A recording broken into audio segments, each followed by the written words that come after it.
নমস্কার, হাই নিউজে সকলকে স্বাগত জানাই। সঙ্গে রয়েছে আমি ঋতু। শুরু করছি নিউজ টুডে। আর শুরুতেই দেখে নেব আজকের হেডলাইন্স।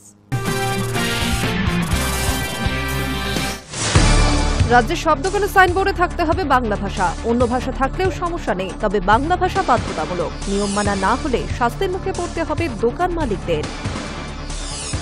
সপ্তাহের প্রথম দিন মেট্রোতে বিপত্তি, নয়াপাড়া মেট্রো স্টেশনে বিদ্যুৎ বিভ্রাট, 40 মিনিট বন্ধ মেট্রো পরিষেবা, ঘণ্টাখানেক পর স্বাভাবিক পরিষেবা। বিরোধীদের নির্বাচন কমিশন অভিযান ঘিরে উত্তাল সাংসদ, প্ল্যাকার্ড হাতে মিছিল বিরোধী সাংসদদের, মিছিলে বাধা পুলিশের। এসআইআর জোরে ভোটার তালিকায় কাটছাঁট, বিহারের নতুন খসড়া ভোটার তালিকা ঘিরে শুরু হয়েছে তীব্র বিতর্ক।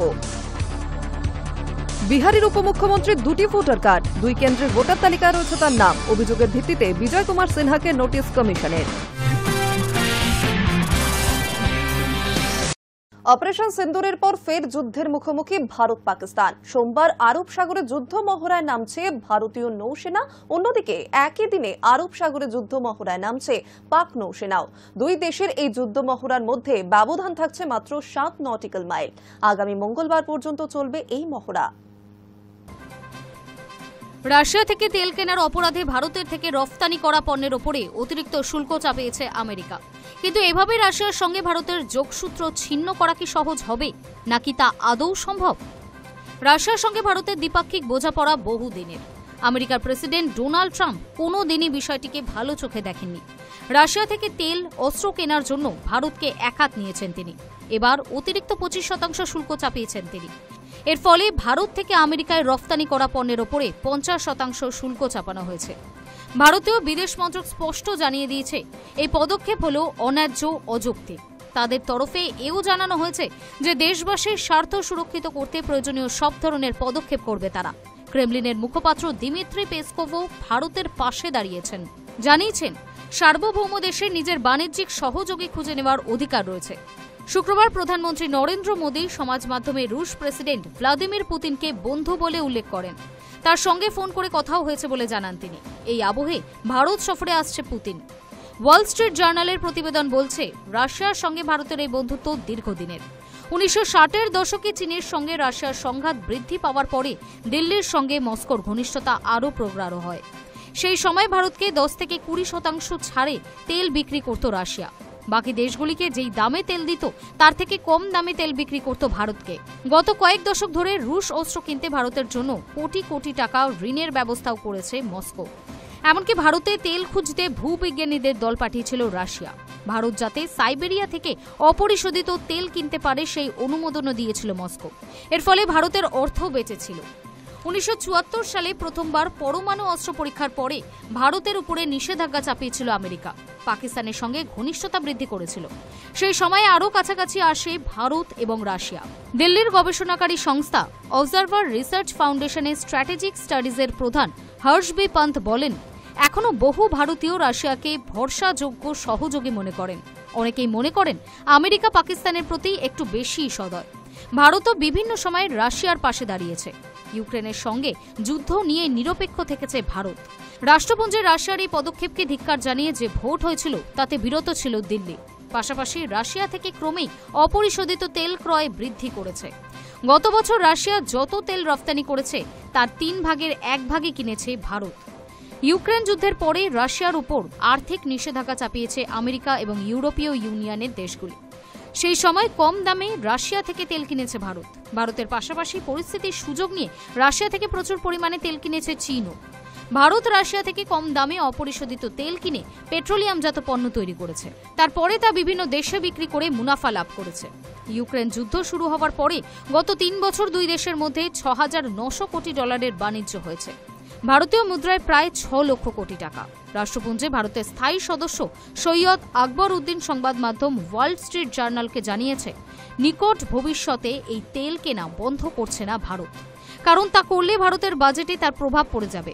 ডেটা এবং অ্যানালিটিক্যাল সংস্থা কেপিলারের প্রধান গবেষক সুমিত রিতলিয়া জানিয়েছে, রাশিয়া থেকে তেল কেনা এখন ভারতের পক্ষে বন্ধ করা সম্ভব নয়। তার প্রভাব পড়তে পারে দেশের অর্থনীতিতে। শুধু তেল নয়, রাশিয়ার থেকে অস্ত্রও কেনে ভারত। ভারতের অস্ত্র ভাণ্ডারে যত অস্ত্র রয়েছে তার অর্ধেক রাশিয়ায় তৈরি। এমনকি ভারত যাতে নিজের দেশে অস্ত্র তৈরি করতে পারে সেই জন্য প্রযুক্তিগত সাহায্য করতে চেয়েছিল রাশিয়া। গত মাসে ভারতীয় নৌবাহিনী রাশিয়া থেকে কেনা রণতরী নিয়োগ করেছে। রাশিয়ার সাহায্য নিয়ে আরও 2টি রণতরী ভারত দেশেই তৈরি করছে। গবেষক সংস্থা কার্নেজি এন্ডোমেন্ট ফর ইন্টারন্যাশনাল পিসের গবেষক অ্যাসলে জে টেলিস বলেন, অস্ত্র ভাণ্ডারে রুশ অস্ত্রের বিকল্প পেতে এখনো কয়েক দশক অপেক্ষা করতে হবে ভারতকে। Hi news network.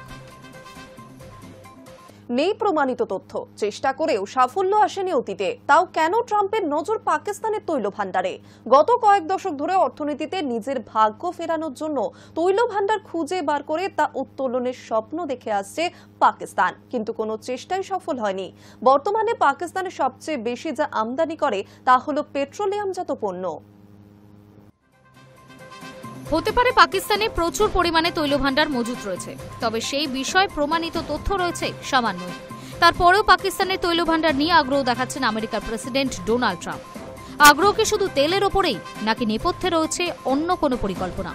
ট্রাম্প ইসলামাবাদকে তেলের স্বপ্ন দেখাতে শুরু করায় কিছুটা সন্দিহান পাকিস্তানিরাও। জ্বালানি তথ্য সংক্রান্ত মার্কিন সরকারি সংস্থা এনার্জি ইনফরমেশন অ্যাডমিনিস্ট্রেশন অনুমান করছে পাকিস্তানে 910 কোটি ব্যারেল খনিজ তেল থাকতে পারে, যা উত্তোলন করা সম্ভব। তবে এই পরিসংখ্যান নতুন কিছু নয়। বিদেশি বিনিয়োগকারীদের কাছে পাকিস্তানি আধিকারিকেরা প্রায়শই এই তথ্য দিয়ে থাকেন, তবে এতে খুব বেশি কাজ হয়নি। জ্বালানি গবেষক আফিয়া মালিকের মতে, এর কারণ এই তৈল ভাণ্ডারের বিষয়ে কোনো প্রমাণিত তথ্য নেই। পাকিস্তানে প্রমাণিত তৈল ভাণ্ডার তুলনায় অনেক কম। প্রমাণিত তৈল ভাণ্ডারের নিরিখে বিশ্বে 50তম স্থানে রয়েছে পাকিস্তান, যা ভিয়েতনাম, রোমানিয়া এবং ব্রুনেই এর চেয়েও পিছনে। বিশ্বের শীর্ষস্থানীয় তেল উৎপাদনকারী দেশগুলির তুলনায় পাকিস্তান অনেকটাই পিছিয়ে। প্রথম স্থানে রয়েছে আমেরিকা, তারা প্রতিদিন প্রায় 1,30,00,000 ব্যারেল তেল উৎপাদন করে। ইআই এর তথ্য অনুসারে 2023 সালে পাকিস্তানে প্রতিদিন 1 লক্ষ ব্যারেলেরও কম তেল উৎপাদন হয়েছে। সংবাদ মাধ্যম দ্য ওয়াশিংটন পোস্টের প্রতিবেদন অনুসারে বর্তমানে খুব কম লোকই বিশ্বাস করেন যে পাকিস্তানও তেল রফতানিকারী দেশ হয়ে উঠতে পারে। গত সপ্তাহে ট্রাম্প যখন পাকিস্তানের বিশালাকার তৈলভাণ্ডার নিয়ে যৌথভাবে কাজ করার বার্তা দেন, তাতে কিছুটা অবাক হন পাকিস্তানিরাও। কারণ গত কয়েক দশক ধরে অর্থনীতিতে নিজের ভাগ্য ফেরানোর জন্য তৈলভাণ্ডার খুঁজে বার করে তা উত্তোলনের স্বপ্ন দেখে আসছে পাকিস্তান, কিন্তু কোনো চেষ্টাই সফল হয়নি। বর্তমানে পাকিস্তান সবচেয়ে বেশি যা আমদানি করে তা হল পেট্রোলিয়ামজাত পণ্য। পাকিস্তানের প্রায় 80% জ্বালানি বিদেশ থেকে আসে। জ্বালানির ঘাটতি দেখা দিলে বিদ্যুৎ বিভ্রাটও বৃদ্ধি পায়। আফিয়ার বক্তব্য, লাল ফিতের ফাঁস, রাজনৈতিক হস্তক্ষেপ ও আমলাতান্ত্রিক দক্ষতার অভাবে বিদেশি বিনিয়োগকারীরা উৎসাহ হারিয়েছেন। এই কারণে কাজও বিশেষ এগোয়নি। ট্রাম্প ইঙ্গিত দিয়েছেন মার্কিন বেসরকারি সংস্থা থেকে নতুন বিনিয়োগ আসবে। এই যৌথ উদ্যোগে নেতৃত্ব দেওয়ার জন্য তৈল সংস্থা বেছে নেওয়ার প্রক্রিয়া চলছে বলেও জানিয়েছেন তিনি। বস্তুত পাকিস্তানে তৈল ভাণ্ডার খোঁজার বিষয়ে সর্বশেষ উল্লেখযোগ্য চেষ্টা হয়েছিল 2019 সালে। মার্কিন সংস্থা এক্সনোমোবিল সহ বিভিন্ন সংস্থার এক কনসোর্টিয়াম করাচিতে খোঁজ চালিয়েছিল, কিন্তু কোনো তেল বা প্রাকৃতিক গ্যাসের ভাণ্ডার পাওয়া যায়নি। তবে হোয়াইট হাউসের এক মুখপাত্র অ্যানা কেলির কথায়, পাকিস্তান এবং আমেরিকা বিশাল তৈল ভাণ্ডার নিয়ে একসঙ্গে কাজ করবে। এতে উভয় দেশের অর্থনৈতিক নিরাপত্তা জোরদার হবে। Hi news network. ক্যাম্পাসে ইসরায়েল বিরোধী প্রচার এবং প্যালেস্টাইনকে সমর্থনের জেরে ক্যালিফোর্নিয়ার একটি বিশ্ববিদ্যালয়কে $100 কোটি জরিমানার কথা ঘোষণা করল ডোনাল্ড ট্রাম্পের সরকার। জরিমানা না দিলে ভবিষ্যতে বিশ্ববিদ্যালয়ের সমস্ত অনুদান বন্ধেরও হুঁশিয়ারি দেওয়া হয়েছে মার্কিন সরকারের তরফে। ক্যাম্পাসে ইসরায়েল বিরোধী প্রচার এবং প্যালেস্টাইনকে সমর্থনের জের ক্যালিফোর্নিয়া বিশ্ববিদ্যালয়কে $100 কোটি জরিমানার কথা ঘোষণা করল ডোনাল্ড ট্রাম্প সরকার। জরিমানা না দিলে ভবিষ্যতে বিশ্ববিদ্যালয়ের সমস্ত অনুদান বন্ধেরও হুঁশিয়ারি দেওয়া হয়েছে মার্কিন সরকারের তরফে। প্যালেস্টাইনে হামলার প্রতিবাদে গত বছর আমেরিকার বিভিন্ন বিশ্ববিদ্যালয় ও শিক্ষা প্রতিষ্ঠানে ইসরায়েল বিরোধী বিক্ষোভ সমাবেশ অনুষ্ঠিত হয়েছিল। তার মধ্যে উল্লেখযোগ্য হল হার্ভার্ড এবং কলম্বিয়া বিশ্ববিদ্যালয়। তবে সেই আন্দোলনের আঁচ ছড়িয়ে পড়েছিল ক্যালিফোর্নিয়া বিশ্ববিদ্যালয়তেও, কিন্তু তা সহ্য হয়নি মার্কিন প্রেসিডেন্টের। বিশ্ববিদ্যালয়গুলির বিরুদ্ধে তিনি একাধিক কঠোর পদক্ষেপ করেছেন। এবার তার কোপে পড়ল ক্যালিফোর্নিয়া বিশ্ববিদ্যালয়। ট্রাম্পের অভিযোগ, ক্যালিফোর্নিয়া বিশ্ববিদ্যালয়ের লস অ্যাঞ্জেলেস ক্যাম্পাসে আন্দোলনের আড়ালে আসলে ইহুদি বিদ্বেষ ছড়ানো হয়েছিল। শুক্রবার ক্যাম্পাসের প্রধান জেমস মিলিকেন জরিমানার বিষয়টি স্বীকার করে নিয়েছেন। তিনি বলেন, সরকারের তরফে আমরা নোটিশ পেয়েছি, বিষয়টি খতিয়ে দেখা হচ্ছে। প্রসঙ্গত, গত মার্চে কলম্বিয়া বিশ্ববিদ্যালয়ের জন্য বরাদ্দ $40 কোটি অর্থ সাহায্য বাতিল করার সিদ্ধান্ত নিয়েছিল ট্রাম্প সরকার। জানানো হয়েছিল, ইসরায়েল প্যালেস্টাইন যুদ্ধ শুরু হওয়ার পর থেকে ক্যাম্পাসের ইহুদি পড়ুয়াদের উপর নানা ধরনের অত্যাচার চলছে, ছড়ানো হচ্ছে ইহুদি বিদ্বেষ। একই অভিযোগে এবার মার্কিন প্রেসিডেন্টের রোষান হলে কলম্বিয়া বিশ্ববিদ্যালয়। High news network. ভোটার তালিকায় বিশেষ নিবিড় সংশোধনের নামে ভোট চুরির প্রতিবাদে উত্তাল দিল্লি। সোমবার সংসদ ভবন থেকে অন্তত ৩০০ বিরোধী সাংসদ প্ল্যাকার্ড হাতে স্লোগান দিতে দিতে নির্বাচন কমিশনের উদ্দেশ্যে রওনা দিলে সেই মিছিল আটকালো পুলিশ। বাধা পেয়ে রাস্তায় বসে পড়ে স্লোগান দিতে দেখা যায় কংগ্রেস সাংসদ রাহুল ও প্রিয়াঙ্কা গান্ধীকেও। ভোটার তালিকায় বিশেষ নিবিড় সংশোধনের নামে ভোট চুরির প্রতিবাদে উত্তাল দিল্লি। সোমবার সংসদ ভবন থেকে অন্তত ৩০০ বিরোধী সাংসদ প্ল্যাকার্ড হাতে স্লোগান দিতে দিতে নির্বাচন কমিশনের উদ্দেশ্যে রওনা দেন। মিছিলে দেখা গেল বিভিন্ন ভাষায় লেখা পোস্টার। কম বেশি প্রতিটি পোস্টারই ভোট চুরি বন্ধ করার দাবি।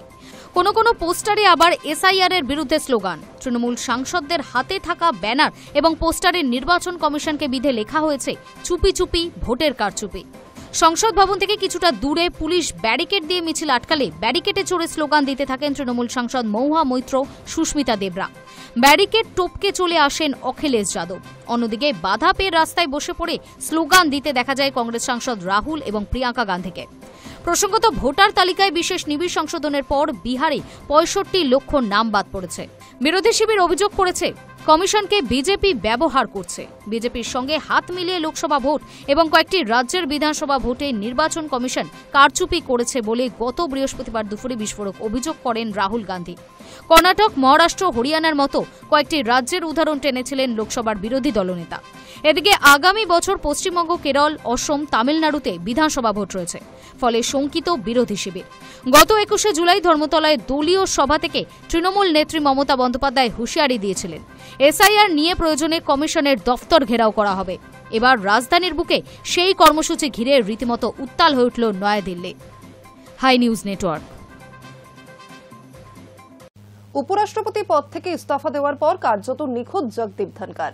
এই পরিস্থিতিতে ধনকরের খোঁজ চেয়ে স্বরাষ্ট্রমন্ত্রী অমিত শাহকে চিঠি লিখলেন উদ্বিগ্ন শিবসেনা সাংসদ সঞ্জয় রাউত। জানতে চাইলেন প্রাক্তন উপরাষ্ট্রপতি কোথায় এবং তিনি কেমন আছেন। উপরাষ্ট্রপতি পদ থেকে ইস্তফা দেওয়ার পর কার্যত নিখোঁজ হয়ে গিয়েছেন জগদীপ ধনকর। বহু সাংসদ তার সঙ্গে যোগাযোগ করার চেষ্টা করলেও কোনোভাবেই তা সম্ভব হয়নি। এই পরিস্থিতিতে ধনকরের খোঁজ চেয়ে স্বরাষ্ট্রমন্ত্রী অমিত শাহকে চিঠি লিখলেন উদ্ধব শিবসেনা সাংসদ সঞ্জয় রাউত। জানা গিয়েছে ১০ই আগস্ট অমিত শাহকে এই চিঠি লেখেন সঞ্জয় রাউত। চিঠিতে তিনি জানতে চান, আমাদের প্রাক্তন উপরাষ্ট্রপতির সম্পর্কে কোনো খোঁজ পাওয়া যাচ্ছে না। তিনি এখন কোথায় রয়েছেন, ওনার স্বাস্থ্য কেমন রয়েছে, এই বিষয়ে কোনো তথ্য পাওয়া যাচ্ছে না। রাজ্যসভার একাধিক সাংসদ তার সঙ্গে যোগাযোগ করার চেষ্টা করেছিলেন, তবে কেউই তার সঙ্গে যোগাযোগ করে উঠতে পারেননি। সোমবার এই চিঠি এক স্যান্ডেলে শেয়ার করেন সঞ্জয়। বলেন, দিল্লিতে এমন গুজব শোনা যাচ্ছে যে ধনকরকে ঘরবন্দি করা হয়েছে, যেখানে রাখা হয়েছে সেখানে তিনি নিরাপদে নেই। এক স্যান্ডেলে রাউত লিখেছেন, ধনকর তো বটেই, তার নিরাপত্তার দায়িত্বে থাকা কর্মীদের সঙ্গেও কোনো যোগাযোগ করা যাচ্ছে না। এটা সত্যি উদ্বেগের বিষয়। আমাদের প্রাক্তন উপরাষ্ট্রপতির সঙ্গে কি ঘটেছে, তিনি কোথায় রয়েছেন, তিনি কি নিরাপদে আছেন, এই সমস্ত প্রশ্নের উত্তর চাওয়ার অধিকার দেশবাসীর রয়েছে। গত বৃহস্পতিবারও এই বিষয়ে প্রশ্ন তুলেছিল সঞ্জয়। সাংবাদিক বৈঠক করে তিনি বলেন, প্রাক্তন উপরাষ্ট্রপতি এখন কোথায় রয়েছে সেই বিষয়ে আলোচনা হওয়া উচিত। এই বিষয় আদালতে যাওয়ার আগেই সরকারের কাছে এই বিষয়ে প্রশ্ন রাখা উচিত বলে আমি মনে করি। আশা করছি শীঘ্রই এর জবাব পাব। উল্লেখ্য, সকলকে অবাক করে গত ২১শে জুলাই হঠাৎ নিজের পদ থেকে ইস্তফা দেন উপরাষ্ট্রপতি জগদীপ ধনকর। তার এই ইস্তফা নিয়ে রীতিমতো চর্চা শুরু হয় জাতীয় রাজনীতিতে। এই ইস্তফার কারণ হিসেবে রাষ্ট্রপতির কাছে নিজের শারীরিক অসুস্থতার কথা বলেন তিনি। তবে একদিন আগেও যিনি সংসদে বহাল তবিয়াতে কাজ করেছেন, অতীতে অসুস্থ হওয়া মাত্র এক সপ্তাহের মধ্যেই যিনি সংসদের কাজে যোগ দিয়েছেন, তার এমন ইস্তফা স্বাভাবিকভাবেই জল্পনা বাড়ায়। কংগ্রেস মহাসচিব জয়রাম রমেশের সন্দেহ, মোদী সরকারের চাপের মুখে ইস্তফা দিতে বাধ্য হয়েছেন ধনকর। তার কথায়, সামনে যেটুকু দেখা যাচ্ছে পর্দার আড়ালে তার চেয়েও অনেক বড় কিছু ঘটে গিয়েছে। সেই জল্পনার মাঝেই এবার কার্যত নিখোঁজ হলেন খার্গে। High news network. এখন সময় একটা ছোট বিরতির, ফিরে আসছি বিরতির পর।